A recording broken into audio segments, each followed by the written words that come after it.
partout, bozali kolanda biso na kati ya chaîne na bino Ediba TV, mwana Congo chaîne oyo eyelaka bino masolo kitoko pe masolo édifiant oyo elakisaka peuple de Dieu lolenge nini tokoki kotambola na mokili ya Tata Nzambe oyo ekambami na humble serviteur na bino monganga spirituel Tokotolo na bango.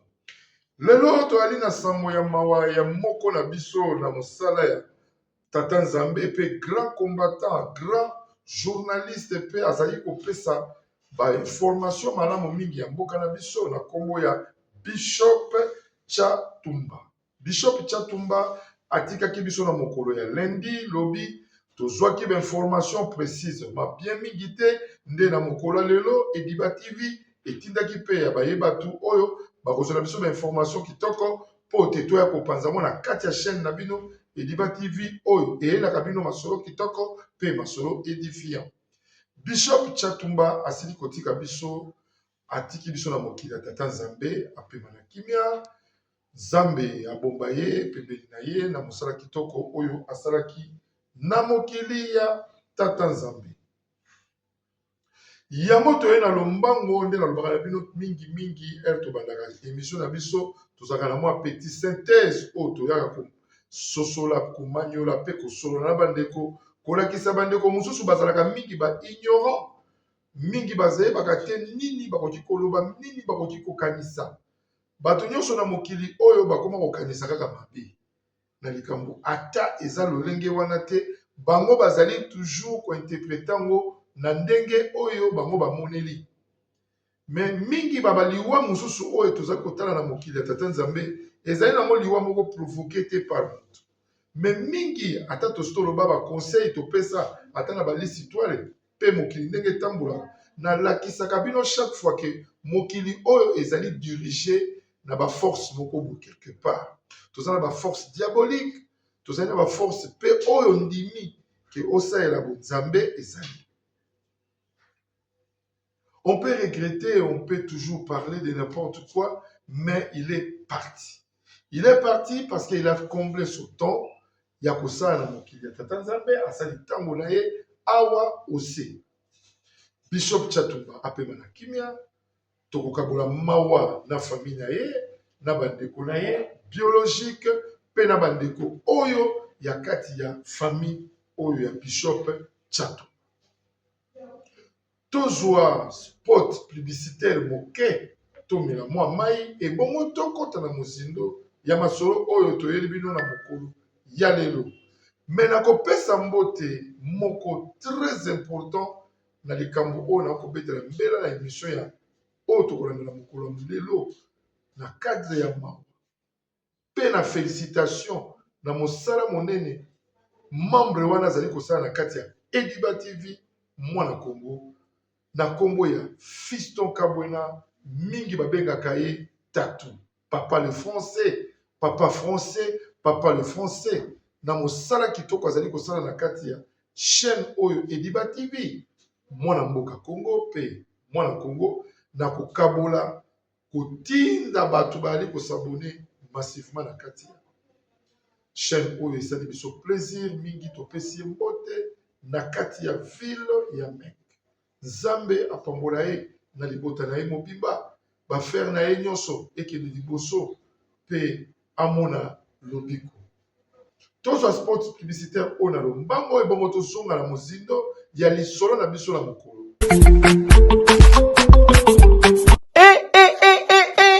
Mwana ya poto nyonso bana ya diaspora fini makambo ya kotindaka mbongo na bafamille po ete basombela biso balopango na nsima balia mbongo tolela na yango mama Clémence pe papa Jean-Pierre Kabamba basalela biso cité de la diaspora numéro 1 awa na RDC depuis 2019 na bongo mwana ya poto nyonso ya Canada ya France ya Belgique pe mokili mobimba na $3500 ya pamba oza na terrain ya 20/20 awa na cité de la diaspora okomikolo lopango ata soki $3500 eza ya kokoka te yaka na lombango po ete ezotekama pe ya crédit eza pe ya promotion sala na lombango benga biso na ba numéro oyo plus 181 75 66 46 76 plus 243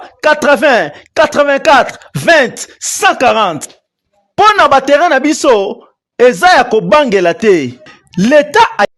Voilà de retour na kati ya chaîne na biso Ediba TV mwana Congo pe Ediba TV mwana mboka Congo na lobaka na bino mingi bo s'abonner massivement na kati ya ba chaîne oyo po bo rataka ba masolo na bino te bo rataka ba information te parce que biso toli ba journaliste ba ya investigation to sala ka investigation ya makambo nyonso pona koyeba lolenge to koki kopesa bino ba information précis et propre. Bishop Chatumba atiki biso azalaki déjà ko vivre na Kinshasa. Selon ba source auto zui ya information ya kitoko to yeli bino yango wana. Bishop Chatumba abengamaki na ndeko oyo to bengi Vital Kamerhe. Ye mutu abengaki ba ko travailler na ye ensemble. Donc a travailler lokwa na bureau privé oyo ezalaki ya ye nani Vital Kamerhe. Nous venons pas accuser que liwa ya Bishop Chatumba et outina nzela ya Vital Kamerhe.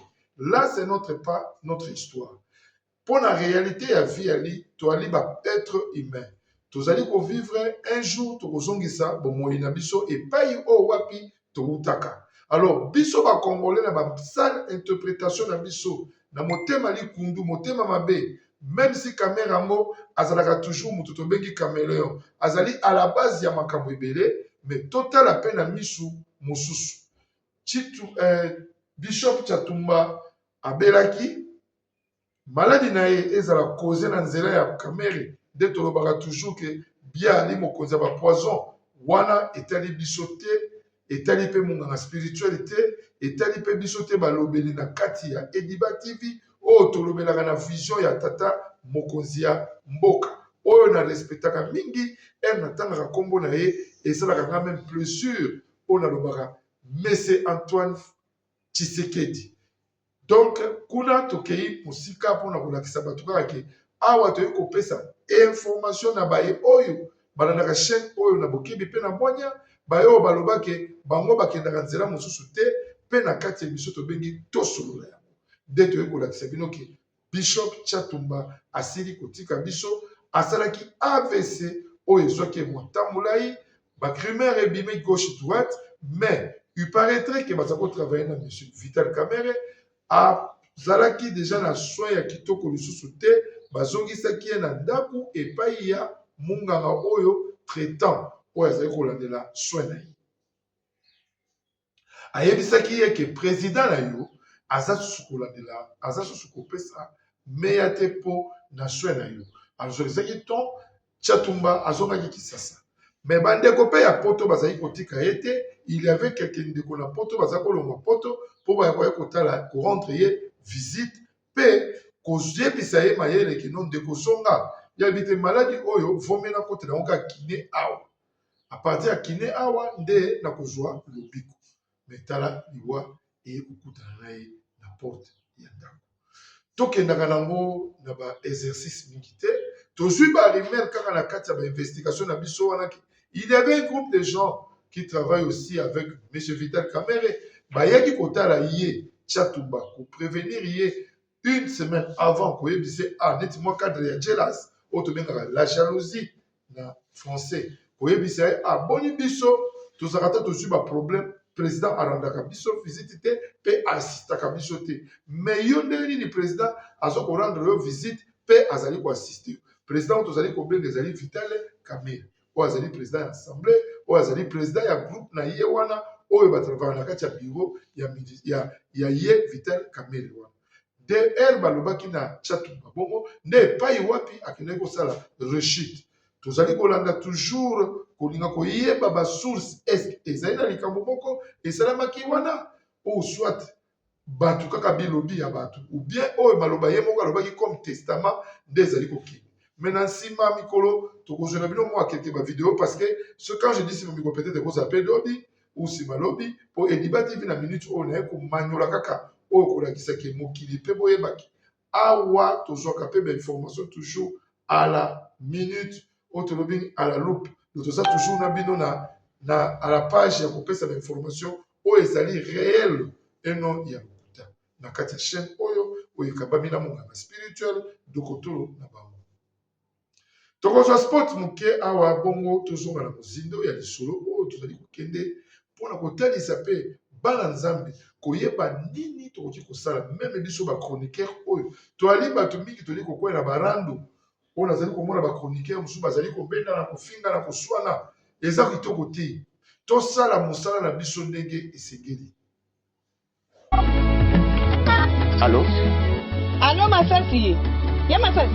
Boni mama kuna na homme de veillard Misunga. Naza déjà na Misunga homme de veillard.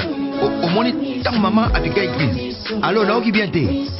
Tant bazo sengo mbongo, yo tindi mbongo, bango bale ba songe ba kati ba songe ba memel ba dispensaire mike. Eza sunde ngona te mama. Mena poto na kishasa la même chose. Et loko zo sepeli sanga. Banda mama koma na Misunga homme de veillard. Kotali mama. Oh mama zongo lokola bébé, bazo zo soya mama. Oh, mais là so moni mama zongi cheni. Maman Zolia 3 fois Tongo midi poko Debo nanga elo musu se presi ngai Misunga homme de veillard Oyebi ke Bana courant so kata Soka sarika manœuvre Pano ya di Bana lumière 24h/24h. Et puis connexion internet et vanda. Et puis soki mama ayoki mal à l'aise ou bien mutu pasi nzoto déranger kaka na mutu na place à la liwana a fini bouton rouge. Docteur Mbango atakati c'est pourquoi homme de veillard Misunga eza na kati ya clinique Misunga. Non so futi mbango nozo regretter te. Ah bon juste bien na wezali ba minganga bazo sala mama contrôle chaque semaine. Mais azala kuna Abela te bazo sala examen. en tout cas ya Masasi emoneli penanga na pemi bana mama comme na homme de veillard Misunga emoneli na misu te emonani bamboko na kopinda ya pampa bana c'est fini tout ça boko liango lisusu te homme de veillard Misunga ngana bango rendez-vous kana fin du mois na pemi te non tika ya panda kuna lia tranquille apema ba médecin 24h/24h a continuer kuna ngana lopesa ka mbongo na fin du mois yebisa bango na changer komona komili bati Misunga babe lelo oyo soki bachroniqueur mosusu bazali na ngambo oyo wana ya opposition parce que toyala parti ya pouvoir na minute oyo mais eza kitoko te kolanda bandeko mosusu nakomi kolanda neti ndeko sans rival Pascal oyo azalaka na biso na Afrique du Sud awa lelo aza na Kinshasa aza kofinga ndeko Élysée. Non, tu peux dire toujours que non wana azali caméléon ana position te azali kolakisa lolenge ya malamu te nde na biso ya bino chaque fois nga na kati ya Diba TV na garda bande na ngai nazali tshisekidiste te nalobaka ngo chaque fois naali mpe moto ya UDPS te me naali mutu oyo nazali kosepela na vision ya tata mokonzi ya mboka do ya président Faci. Donc oyo tata mokonzi ya mboka azali kosala nga naali kosepela nango nakomona ngo normal nakomona que nous avons un président capable pas un président incapable parce que azali kosala makambo ezali oyo tozali koluka na ntango toyaki na Hippolyte Kanambe azali kosala makambo oyo tozali kolinga tosala na ntango wana nde nazali kosepela kokumisa mpe nzambe na mosala oyo tata mokonzi ya mboka azali kosala apesa ye mikolo ebele na se ya moi awa mpo te mboka na biso Congo ezala na page ezala na délivrance ezwa mosala ezwa place kitoko na kati ya mokili oyo mpe na badimension bamboka mosusu biso tokoki kotika na niveau ya CT wana je suis d'accord de ça mais kolobaka mabe ya biso bachroniqueur na banda kofinga o wana za mutu munene o wana za boye ya pakulaka choko ce n'est pas bien ezali kaka ndakisa oyo ngai munganga spirituel na kopesa na bandeko chroniqueur mosusu biloko wana pe ekitisaka pe niveau biloko wana ekitisaka pe na valeur ya bato bakotala oyo bato bali bakosala politique moko ya mbongo bakosala biloko moko ya profit biso nous parlons pas sur la politique ke ngalobi bochanga na koma mutu songolo pakala mena betaka mbela na 2028 na kozala gouverneur ya ville ya Kinshasa parce que ezali makambo oyo nazali koyekola awa ezali makambo oyo nazali kosala awa na Afrique du Sud oyo toyamba bantu bayembaki abima akenda libanda po te azwa mayele po te ayeba lobi soka soki na mboka komema eloko nini, quel bagage vous allez porter okomema mpona bandeko na biso batikali na mboka mpona koyeba nini tokoki kosala mpona kobongisa mboka na biso. Liwa ya ndeko Bishop Chatumba oyo azalaki grand combattant lokola ngai, oyo azali kobundela ekolo, azali koloba mpe azali na betonga na kati ya France. Tokende susu na mozindo ya koloba mabe na ye te. Nga nalobaka na bino chaque fois moto soki asi awei akomi moto malamu mpona moto nyonso. On enterre le passé, on voit maintenant le présent. Si cette mort vient, il y a moto ya bengisaka ye na Congo parce qu'il a une famille, hein? Il a laissé des enfants, atiki mwasi. Bokoloba biloba loba na ba YouTube, na ba chaîne na bino pote, batuba kota balanda bino, qu'est-ce que tu as parlé là-bas? Bokotia ba titre mensonge, mais vous ne pensez pas que motuana tiki famille. Et puis bato ba ali o ba bengisaki ye batuana kabe kakape ba ali na bomo. Tout ça la ningele. Biso ba chroniqueur, tout ça la ningele. Biso ba combattant. Yango na tali saka bato ke l'intelligence fait pas la sagesse. Bato ebele komona ba mayele mais bazangi bwanya. Mais bato ebele bazangi be mayele ba ali na bwanya oyo ba nini koloba. Et on va n'entendre koloba nini. Ngala vandaka il y a des gens qui m'appellent na yebi bango te. Abeninga nalanda émission na moko sala 6 mois passés. Olobela likambo moko boyi. Oloba pe na point wana na kati ya chaîne na yo zana ba pisala ya Nzambe. Otanga pe na ba kombo na bango ba prophète ba Ali, ba bishop ba Ali, ba docteur ba Ali, ba pasteur Aminele ba Ali. Est-ce que na vous ko numéro ya pasteur moko songolo paka? Pote akabulanga likambo oyo. Oui, na pesaka. Na pesaka numéro lokola ya prophète Moïse Makoma. Na pesaka numéro lokola ya prophète Pacho Botuta. Je m'excuse. Na pesaka numéro ya pasteur Joseph Lukoki. Na pesaka numéro ya bandeko nyonso oyo ngana bango tozalaka en collaboration na kati ya Idiba TV moi na Congo. Pourquoi j'ai fait ça? Na pesaka pote bazwa suivi à ndeko wana et pas hier ali na ba problème oyo ali nango. Mais je ne peux pas faire un chantage ya kopesa numéro oyo moko ya mutu oyo même ngana yeto en collaboration te. Ya kombo ya baimboka wana suna tangi basali ya Nzambe wana, il faut beaucoup de respect. Na piaka ba numéro na bango parce que je suis en contact avec eux. Pe batu wana basoka résultat. Nazo appel moko na Amerika, nazo appel moko na Usaini, nazo appel moko na Kenya, nazo appel pa na ngai na Congo. Mutu abeninga akolela. Ana ba problème avec bata koseka nango wapi? Mes solutions et soit. C'est que nous voulons. Et nous la casquette politique. Mutu moko benganga finga ngai. Yo kolobela Tshisekedi pona nini? Boy. Seke bino bokolia mboko afachi na reponda ye. Kolinga te oloba likambo oyo yebi mutu na makolo ti. Toko pesa information exacte. Pe réel. Yango nde ko sala ke ba imboka oyo ba mitema likundu oyo na bengaka ba M23. Nde ba ko zomona conception ya mabe. Mais soko zwa na conception oyo to ali ke musala ali ko sala ba ya solo okomona ke Nzamba ko benile. Nzamba ko pesa we sika. Nzamba ko pambola yo. Ba imboka na kati ya chaîne oyo Idiba TV mona Congo. Lelo ezalaka likelemba nga aloba yango likufa ya likelemba. Lelo etelaki pa na yo mbila epelaki pa ba voisin koseka te. Lelo ya litango ya Bishop Chatumba atiki biso tongwenya te to seka te po lobi pe tango ekozala ya yo okoyeba te to rendre ye hommage akende kopema na kimia.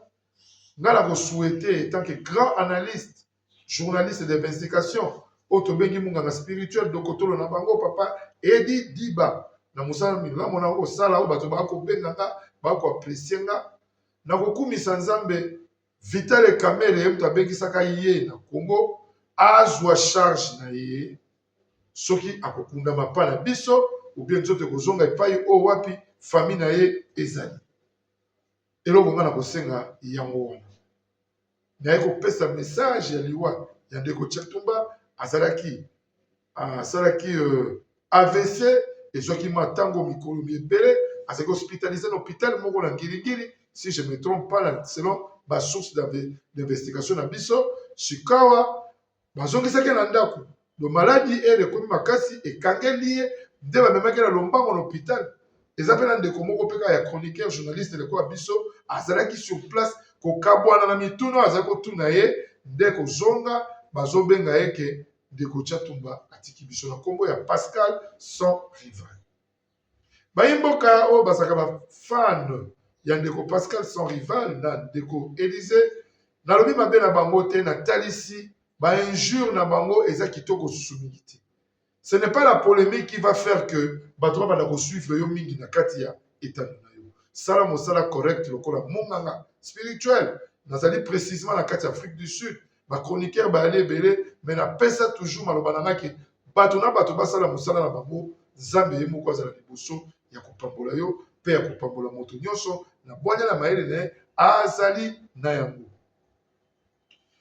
Bayimboka na asile message to elebi na mokolo lelo to suki wana to kotala simalobi nde na lobaka toujours na bwanya soki ba vidéo ekozala na kozela bino na kotiela bino na kati ya émission mosusu pona ndenge to ali kolela ndeko Chatumba oyo azalaki combattant monene oyo azali mosala monene ya koréveiller peuple congolais oyo azalaki na ignorance na baboka mingi ya poto na France Belgique pe wapi Kinshasa alobaki ya sembo ya kotalisa biso Hippolyte Kanambe azalaki Rwandais afongolaki biso ba vérité ebele asalaki ba cérémonie ebele même na kati ya betando alobaki ba solo alobaki ba vérité mingi pe ya kati ya église ya ba pasteur ba kosala église lokola boutique alobaki ba vérité soko moni pasteur akomi na tango moko boye opesi mbota akondima mbote te akotala na sali net ajala ti net amwindu alakisaki biso ba réalité o wana mingi yango toye kozongisa hommage na ye Nzambe abomba ye mabe wasaki na mokili se etikala awa elanda ye epai akikopema te na kimia. Donc c'est pour éduquer la masse et c'est pour éduquer le peuple de Dieu pour la koyebaki il y a des faux pasteurs oyo ba travailler na lokuta puis il y a des faux pasteurs oyo bali ko bimana basi ya bato. Chatumba alobaki on a des vidéos na kozola bino na koya nango mais oyo no soyez billet et le compte na kati débative oyo ki message oyo ko ki mbangwa oui j'avais déjà vu vidéo moko songolo pakala asalaka na papi game ngala tanga akoba ba chroniqueur oyo ebele oyo ngai parce que nataka na somote parce que ngai otangi kombo na ngai te Nzambe akotanga kombo ya munganga spirituel papa Edi Diba na mokolo lelo tosuki awa tokei na mokuse pe na molaine na lobaka na pesaka mbote mingi na baye oyo bazali ko soutenir chaîne oyo na bwanya pe na bokebi na kokende na lombango na kotanga bakombo na bango ndeko fiston kabwena ya ba fiston oyo babenge tatu na kombo ya papa français epai azali na mboka France Nzambe amona yo Nzambe abomba yo Nzambe abatela yo na mosala kitoko ozali kosala na kati ya Ediba TV mwana Congo Ediba TV mwana mboka Congo na pesi bino nyonso bambote ebele epai bozali pe na pesi retrouvailles des anciens de Mongafula na ba projet kitoko bazali kokende nango liboso pote to réveiller Mongafula na biso bambote ebele epai bozali ba membre nyonso ba soutenir œuvre oyo bozali tellement ebele je vous aime beaucoup Yves Mupopa Noël Kindongo Mama Patricia Diba Lucifika Mama Orneli donc tout conso na pesi bino bambote ebele je vous aime beaucoup ma bisou ebele bozala bien bokotaka mingi pe bosabone na kati ya chaîne na bino Ediba TV oyeka babi na munga spirituel dokotolo na ba tomonani mokolo lobi soki Yesu Masia azongi te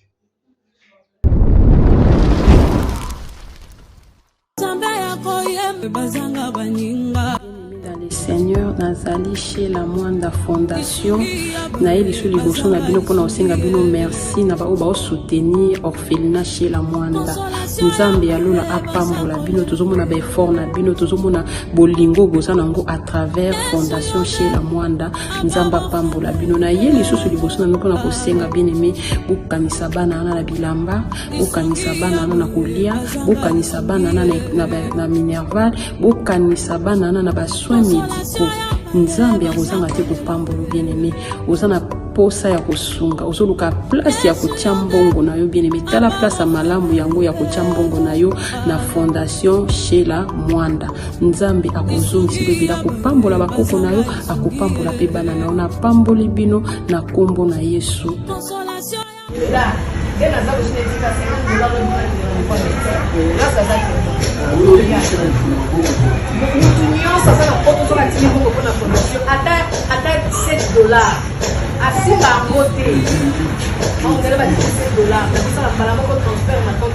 Bien aimé, volant me fouta.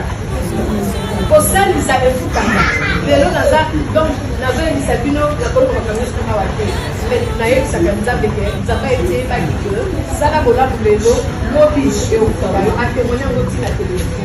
Alors, il n'y a pas de problème de l'eau, comment on a fait ça, il n'y a pas de mamou, à bétailler, à lui, on pas gagné dans la table, mais on a un salle, et on a un lobby, et ça, on a posé dans le salle. De là, on a d'autres émissions, la grâce est donnée. De là, on a un moutou, on a un moutou, on a un moutou, il y a un famille, papa, il y a maman, il y a Bobani, il y a un zamba, salle,